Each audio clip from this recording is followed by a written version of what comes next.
Hello दोस्तों, आप सभी का आपके अपने एजुकेशन चैनल एजुकेशन जीनियस में तहे दिल से स्वागत है। जैसा कि आप सभी जानते हैं, इजराइल और गाजा के बीच में युद्ध चल रहा है। युद्ध की शुरुआत होती है जब हमास के आतंकवादियों ने शनिवार की सुबह इजराइल के ऊपर लगभग 5,000 रॉकेट्स दागे। उसके बाद में युद्ध की शुरुआत होती है और इजराइल ने युद्ध का डिक्लेरेशन कर दिया। फिर इजराइल के प्रधानमंत्री बेंजामिन नेतन्याहू की तरफ से स्ट्रॉन्ग रिमार्क्स आया, जिसके अंदर उन्होंने बोला कि जो अब हमास के आतंकवादियों को इजराइल का रिस्पॉन्स होगा वो पूरे के पूरे मिडिल ईस्ट को चेंज करके रख देगा। और अब ये जो वॉर है कंटिन्यू चल रहा है। इसी के बीच में रूसी राष्ट्रपति व्लादिमीर पुतिन की एक स्टेटमेंट आई है, जिसके अंदर उन्होंने यूनाइटेड स्टेट्स ऑफ अमेरिका के ऊपर आरोप लगाया है कि जो ये इजराइल और गाजा की कन्फ्लिक्ट है, इसके लिए यूनाइटेड स्टेट्स ऑफ अमेरिका जो है जिम्मेवार है, उसके ऊपर आरोप लगाया गया है। और उनके द्वारा कहा गया है कि यहाँ पे जो है यूनाइटेड स्टेट्स ऑफ अमेरिका की जो पॉलिसीज हैं उनका फेल्योर हुआ है, जिसकी वजह से ये युद्ध चल रहा है। दोस्तों, हम इस वीडियो में पूरा का पूरा डिटेल में जानेंगे कि यहाँ पे रूसी राष्ट्रपति पुतिन के द्वारा क्या कहा गया है, और हम इस वीडियो में पूरा का पूरा डिटेल में समझेंगे कि ये स्टेटमेंट उनके द्वारा यहाँ पे क्यों दी गई है। बस आप वीडियो के अंत तक जरूर जुड़े रहना, क्योंकि यह वीडियो काफी ज्यादा इंपॉर्टेंट एंड काफी ज्यादा इंटरेस्टिंग होने वाली है। और यदि आप इस चैनल पर पहली बार आए हैं तो आप चैनल को सब्सक्राइब कर दें और बेल आइकन प्रेस करना बिल्कुल भी ना भूलें। तो चलिए दोस्तों, वीडियो में आगे बढ़ते हैं और जानेंगे पूरे के पूरे इस मैटर को। सबसे पहले आप यहाँ पे न्यूज़पेपर के अंदर देख सकते हैं, रूसी राष्ट्रपति व्लादिमीर पुतिन ने अमेरिका के ऊपर जो है आरोप लगा दिया है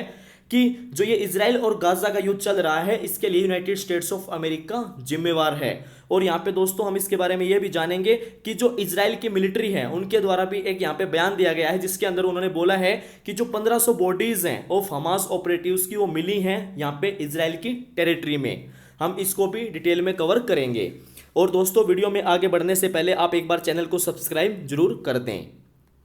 सबसे पहले अब यहाँ पे जानेंगे कि रूसी राष्ट्रपति व्लादिमीर पुतिन के द्वारा क्या कहा गया है। रूसी राष्ट्रपति व्लादिमीर पुतिन ने बिल्कुल साफ साफ कहा है कि जो शार्प एक्सक्लेनेशन हुई है यहाँ पे इजराइल और फिलिस्तीनियन कॉन्फ्लिक्ट हुई है, जो ये इसके बीच में यहाँ पे जो यूनाइटेड स्टेट्स ऑफ अमेरिका की पॉलिसी हैं वो फेल्योर रही है मिडिल ईस्ट के अंदर। और उसका ये विविड एग्जांपल है, जो यूनाइटेड स्टेट्स ऑफ अमेरिका की पॉलिसी का फेल्योर है मिडिल ईस्ट में, उसका ये विविड एग्जांपल है जो यहाँ पे इजराइल और फिलिस्तीन की ये कॉन्फ्लिक्ट चल रही है, जो ये इतनी ज्यादा एक्सक्लेशन हुई है। और यहाँ पे दोस्तों बात करते हुए, टॉकिंग टू जो विजिटिंग इराकी प्राइम मिनिस्टर से बात करते हुए यहाँ पे व्लादिमीर पुतिन के द्वारा कहा गया कि वॉशिंगटन ने जो है ट्राई किया था मोनोपलाइज करने के लिए the search for uh settlement के लिए इस रीजन में। यहाँ पे जो है यूनाइटेड स्टेट्स ऑफ अमेरिका के द्वारा ट्राइड किया गया था मोनोपलाइज करने के लिए सर्च को फॉर सेटलमेंट के लिए इस रीजन में।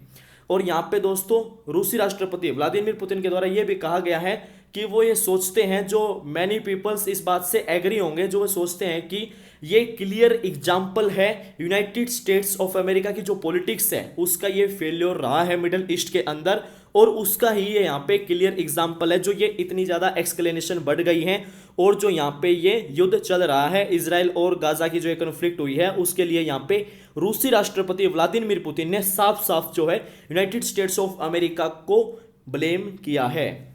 और यहाँ पे जो क्रेमलिन स्पोक्स पर्सन है दमित्री पेस्को, उनके द्वारा यहाँ पे ये बात पहले कही गई थी कि जो मॉस्को है वो दोनों से बात कर रहा है, इजराइल और फिलिस्तीनियन से दोनों से बात कर रहा है टू हेल्प सर्च फॉर एक सेटलमेंट के लिए, यानी कि उनकी मदद करने के लिए, सेटलमेंट के लिए यहाँ पे जो है मॉस्को जो है, रसिया जो है वो दोनों से बात कर रहा है। When he was asked about a claim by the फिलिस्तीनियन ambassador, यानी कि जब उनसे एक जो फिलिस्तीनियन एम्बेसडर हैं उनके द्वारा यहाँ पे ये जो पूछा गया था एक क्लेम के लिए बाय फिलिस्तीनियन एम्बेसडर से टू मॉस्को, जो है ये फिलिस्तीनियन एम्बेसडर उनके द्वारा यहाँ पे पूछा गया था ऑन वेदर फिलिस्तीनियन बॉर्डर, जो फिलिस्तीनियन लीडर है मोहम्मद अब्बास, वो विजिट करेंगे मॉस्को की सून। यानी कि यहाँ पे ये बात भी कही गई है, जो ये फिलिस्तीनियन लीडर हैं मोहम्मद अब्बास, ये मॉस्को की यात्रा करेंगे बहुत जल्द। यहाँ पे ये बात भी जो है कही गई है। जो दमित्री पेस्को हैं उनके द्वारा कहा गया है कि जो विजिट है वो प्लान्ड है, जो विजिट है ये प्लान्ड थी बिफोर द वॉर। और ये बात भी ऐड की गई है मॉस्को के द्वारा कि जो मॉस्को है वो अनाउंस करेगा डेट आफ्टर इट्स फाइनली डिटर्मिनेड, यानी कि दोस्तों अब यहाँ पे जो मॉस्को है अनाउंस करेगा डेट को, जब ये फाइनली डिटरमाइंड हो जाएगा उसके बाद में यहाँ पे मॉस्को के द्वारा ये जो डेट है वो डिटरमाइंड की जाएगी। अदरवाइज जो ये विजिट का प्लान था यहाँ पे फिलिस्तीनियन लीडर का, ये युद्ध से पहले था, वो मॉस्को जो है विजिट करने वाले थे, रसिया जाने वाले थे। और यहाँ पे दोस्तों जो रशियन फॉरेन मिनिस्टर हैं, जो रूस के विदेश मंत्री हैं सरगेई लाव्रोव, उनके द्वारा कहा गया है कि यहाँ पे उन्होंने बोला है क्रिएटिंग अ फिलिस्तीनियन स्टेट, जो कि मोस्ट रिलायबल सॉल्यूशन था पीस के लिए इजराइल के अंदर, as fighting terrorism alone would not ensure security. यानी कि उनके द्वारा यहाँ पे ये बात कही गई है जो मोस्ट रिलायबल, यानी कि Palestinian state was the most reliable solution शांति के लिए इजराइल के अंदर, जैसे कि फाइटिंग कर रहे हैं टेररिज्म से एलोन, ये जो है सिक्योरिटी को इंश्योर नहीं करेगा। फाइटिंग टेररिज्म जो एलोन सिक्योरिटी को इंश्योर नहीं करेगा, जो मोस्ट रिलायबल ऑप्शन, यानी कि क्रिएटिंग एक फिलिस्तीनियन बनाना, क्रिएट करना फिलिस्तीन स्टेट का, वो मोस्ट रिलायबल सॉल्यूशन था फॉर पीस के लिए इजराइल में। यहाँ पे जो है विदेश मंत्री, उनके द्वारा ये बात कही गई है। और उन्होंने ये भी बोला है कि जो फिलिस्तीनियन स्टेट जो कि that would live side by side with Israel, यानी कि जो इजराइल के साथ में रह रहा है साइड बाय साइड, वो मोस्ट रिलायबल पाथ होता टू सोल्व करने के लिए। यानी कि यहाँ पे फिलिस्तीनियन स्टेट बना के और इजराइल के साथ में रहना साइड बाय साइड, वो एक मोस्ट रिलायबल पाथ होता इस पूरी की पूरी जो कन्फ्लिक्ट है उसको खत्म करने के लिए। यहाँ पे रूस के विदेश मंत्री के द्वारा ये कहा गया है। यहाँ पे ये बोला गया है दोस्तों, we can not agree with those who say that security can only be ensured through fight with terrorism. यानी कि ये वही बात कह रहे हैं, उनके द्वारा मेनली यही बात कही गई है कि वो इस बात से बिल्कुल भी एग्री नहीं है जो इस बात को कहते हैं कि जो सिक्योरिटी सिर्फ तब इंश्योर की जा सकती है जब एक टेररिज्म के साथ में फाइट हो। लेकिन यहाँ पे जो उनके द्वारा कहना ये है, यहाँ पे फिलिस्तीनियन स्टेट को बना के क्रिएट करके और शांति से रहना एक ये मोस्ट रिलायबल सॉल्यूशन हो सकता फॉर पाथ इस कॉन्फ्लिक्ट को सोल्व करने के लिए। और यहाँ पे इस बात को ऐड करते हुए उन्होंने बोला है कि जो रूस है वो डीपली कंसर्न है कि हंड्रेड्स ऑफ इजरायलीज एंड फिलिस्तीनियंस मारे गए हैं इस युद्ध के अंदर, एंड जो गाजा सेक्टर है वो डिक्लेयर्ड है एक टारगेट फॉर इजरायली रिटेलिएशन के लिए। यानी कि उनके द्वारा ये बात भी कही गई है, जो ये गाजा का सेक्टर, ये गाजा स्ट्रिप है, ये यहाँ पे अब डिक्लेयर हो चुकी है इजराइल के द्वारा, ये एक टारगेट है इजराइल के रिटेलिएशन के लिए, ये बात उनके द्वारा कही गई है। और यहाँ पे उन्होंने ये भी बोला है, जो रूस के विदेश मंत्री हैं उनके द्वारा ये बात भी कही गई है कि जो सीरियस क्वेश्चंस हैं अबाउट वेस्टर्न पॉलिसी को लेके इजराइल के ऊपर, एज जो फाइटिंग, वो कह रहे हैं कि जो फाइटिंग है should be stopped immediately, that Israel should destroy the terrorist, यानी कि इजराइल को जो है टेररिस्ट को डिस्ट्रॉय करना चाहिए। But this was done before and never after the situation calm down did they come to the fact that main reason for the conflicts need to be eliminated. यानी कि उनके द्वारा ये बात कही गई है कि ये जो काम है वो पहले ही कर लेना चाहिए था, never after the situation calmed down did they come to the fact, यानी कि वो उस फैक्ट की तरफ आए, जो ये वेस्टर्न को कह रहे हैं यहाँ पे वेस्टर्न पॉलिसीज को, कि वो फैक्ट की तरफ आए कि जो मेन रीजन है यहाँ पे इस कन्फ्लिक्ट के लिए उसको ही इलिमिनेट कर देना चाहिए, उसको ही हटा देना चाहिए, ये उनके द्वारा कहा जा रहा है। The फिलिस्तीनियन problem should not be delayed further, यानी कि वो मेन बात यहाँ पे कह रहे हैं कि जो फिलिस्तीनियन की प्रॉब्लम्स है उसको डिले नहीं करना चाहिए फर्दर। और यहाँ पे उन्होंने साफ साफ बोला है कि जो ये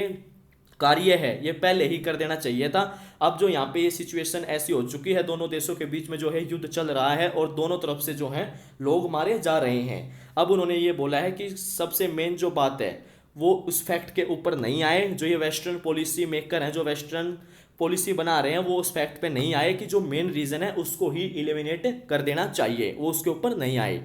अब दोस्तों हम यहाँ पे बात करेंगे जो 1500 बॉडीज हैं हमास ऑपरेटिव्स की, वो पाई हैं इजरायली टेरिटरी के अंदर। ये इजरायली मिलिट्री के द्वारा कहा गया है, इजराइल की जो मिलिट्री है उन्होंने कहा है कि उनको बॉडीज मिली हैं रफली 1500 जो हमास मिलिटेंट्स हैं उनकी इजरायली टेरिटरी के अंदर, एज इट गेंड, यानी कि जहाँ पे जो इजरायली मिलिट्री है उन्होंने अब इफेक्टिव कंट्रोल जो है गेन कर लिया है साउथ के अंदर, एंड रिस्टोर्ड कर लिया है full control over the border. और ये इमीडिएटली क्लियर नहीं था कि जो दोज नंबर हैं वो ओवरलैप कर रहे हैं डेथ्स के साथ में, जो प्रीवियसली रिपोर्ट की गई थी फिलिस्तीनियन अथॉरिटीज के साथ में, ये इमीडिएटली क्लियर नहीं था। यहाँ पे स्पोक्स पर्सन जो है रिचर्ड हेक्ट, उनके द्वारा यहाँ पे ये कहा गया है कि कोई no Hamas fighters have crossed into the Israel since last night, यानी कि उनके द्वारा ये कहा गया है लास्ट नाइट से लेके अभी तक कोई भी हमास जो फाइटर है उसने क्रॉस नहीं किया है इजराइल के अंदर। अल्दो जो इन्फिल्ट्रेशन है वो स्टिल पॉसिबल है लेकिन नहीं किया गया है। और जो इजरायली वॉर प्लेन्स हैं वो पाउंडेड डाउनटाउन गाजा सिटी, यानी कि यहाँ पे इजराइल के द्वारा जो है काफ़ी ज़्यादा हेविली रिटेलिएट किया जा रहा है। जो इजराइल है वो गाजा के ऊपर काफ़ी तेज़ी से हमला कर रहा है। Home to Hamas centres of government with relentless जो बोम्बार्डमेंट्स इनटू अर्ली ट्यूसडे, यानी कि जो है यहाँ पे इजराइल के द्वारा बहुत ही ज़्यादा जो हैविली यहाँ पे रिटेलिएशन किया जा रहा है, बहुत ज़्यादा जो है हैवीनेस के साथ में हैवीएस्ट जो रिटेलिएशन इजराइल कर रहा है गाजा सिटी के ऊपर। और यहाँ पे ये बात तब की जा रही है जब इजराइल के प्राइम मिनिस्टर के द्वारा ये बात कही गई थी कि जो ये रिटेलिएशन होगा against the Islamic militant group के दैट वुड रिवर्बर्ट फॉर जनरेशन, यानी कि उनके द्वारा ये बात कही गई थी अब यहाँ पे जो इजराइल हमला करेगा वो इनकी आने वाली जनरेशन्स भी याद रखेंगी। उसके बाद से जो है इजराइल काफ़ी ज़्यादा तेज़ी से जो है ज़्यादा हैवीनेस के साथ में हमला कर रहा है गाजा के ऊपर।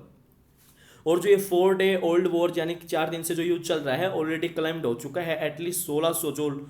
जिंदगियां हैं जो मौत हो चुकी हैं इसके अंदर यहाँ पे जिंदगियां खत्म हो चुकी हैं। As Israel show gun battles in the streets of its own time, यानी कि इजराइल जो शो कर रहा है यहाँ पे जो इजराइल ने देखा है ये gun battles streets of its own town के अंदर for the first time decades में एंड नेबरहुड्स इन गाजा के अंदर जो कि Gaza were reduce to rubble. और यहाँ पे दोस्तों हमास जिसने ऑल्सो एक्सकलेटेड द कन्फ्लिक्ट, जो उन्होंने यहाँ पे इजराइलीज को कैप्चर किया है अगर if strikes targeted civilians without warning, यानी कि उनके द्वारा यहाँ पे ये बात कही गई है हमास ने, और जो कन्फ्लिक्ट है उसको एक्सकलेट किया है। हमास वाले ये बात कह रहे हैं कि अगर यहाँ पे जो इजराइल है जो ये स्ट्राइक्स कर रहे हैं इसको कम करें, अदरवाइज जो उनके द्वारा कैप्चर किए गए हैं इजराइल के लोग वो उनको मार देंगे। यहाँ पे ये बात हमास वालों की तरफ से ग्रुप वालों की तरफ से कही गई है। जो इजरायली मिलिट्री है उन्होंने कहा है कि 900 से भी ज़्यादा जो ऑलरेडी पीपल हैं वो मारे जा चुके हैं इजराइल के अंदर, और गाजा और वेस्ट बैंक के अंदर 704 जो लोग हैं वो मारे जा चुके हैं अथॉरिटीज़ के मुताबिक जो उनकी हैं। और यहाँ पे इजराइल ने कहा है कि हंड्रेड्स ऑफ जो हमास फाइटर्स भी उनके अंदर शामिल हैं जो यहाँ पे मारे गए हैं लोग, और thousands have been wounded on both the side, यानी कि हजारों की संख्या में जो लोग हैं वो घायल हुए हैं दोनों साइड। तो मुझे उम्मीद है कि यहाँ पे आपको इसके बारे में कंप्लीटली अभी तक डिटेल में समझ में आ गया है। दोस्तों वीडियो देखने के लिए आप सभी का तहे दिल से धन्यवाद। मिलता हूँ आपसे नेक्स्ट वीडियो में फिर इंटरेस्टिंग एंड नॉलेजेबल टॉपिक के साथ में। तब तक के लिए आप चैनल को सब्सक्राइब करें और बेल आइकन प्रेस करना बिल्कुल भी ना भूलें। थैंक यू दोस्तों, मिलते हैं नेक्स्ट वीडियो में। जय हिंद, जय भारत।